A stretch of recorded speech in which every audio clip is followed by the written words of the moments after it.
പേര്? അച്യുതന്നാ എന്റെ പേര്. ഓ ഓ ഓ. നാട്ടിൽ അതിന്റെ ഒരു തണ്ടൊക്കെ എനിക്കുണ്ട്. അപ്പൊ ഈ അച്യുതണ്ടിലാണോ ഭൂമി കറങ്ങണേ? എന്താ പേര്? കാർത്തിയായനി. കാർത്തിയായനി. നാട്ടുകാരെന്നെ കാന്താരിന്ന് വിളിക്കും. അതെന്താ? ഇച്ചിരി എരിവ് കൂടുതലാണ്. എരിപുളിയൊക്കെ വേണമല്ലേ ഈ പ്രായത്തില്? എന്നെ ആൾക്കാർ സ്നേഹമുള്ളൊരു ചുണ്ടാപ്പി എന്നാ വിളിക്കുന്നത്. ശുണ്ടാപ്പി കൊള്ളാം. അപ്പൊ ഇന്ന് മുതൽ നിങ്ങൾ ശുണ്ടാപ്പി. ഇവിടെ ഞാനാ അധികം പറ്റി. ഒന്നല്ലെങ്കിൽ അവർ ചിന്തിക്കണം എന്റെ ഭാര്യ എന്നെ കളഞ്ഞിട്ട് പോയെന്ന്, അല്ലെങ്കിൽ അവര് കോമൺ സെൻസ് ഉപയോഗിച്ച് ചിന്തിക്കേണ്ട വേറൊരു കാര്യമുണ്ട്. ഈ പ്രായത്തിൽ ഈ കുന്തുളപ്പ് കാണിക്കാൻ പാടില്ലെന്ന്. ഇത് രണ്ടിനുള്ള വിവരവും ബുദ്ധിയില്ലെങ്കിൽ ഇപ്പൊ എന്നെ ചെയ്യാൻ പറ്റും? ഞാൻ മാറി നിൽക്കാം.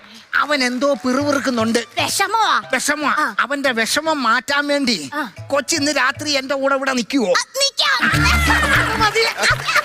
ആർന്നോരെ ഒന്നിങ്ങി വന്നേ. ഓ ഇപ്പൊ വരാൻ പോക്കളല്ല. അടുക്കളയിൽ ഒന്ന് ചെല്ലണം. പോവാ. ബിജു ഉണ്ട് അവിടെ. നിങ്ങൾ പ്രായ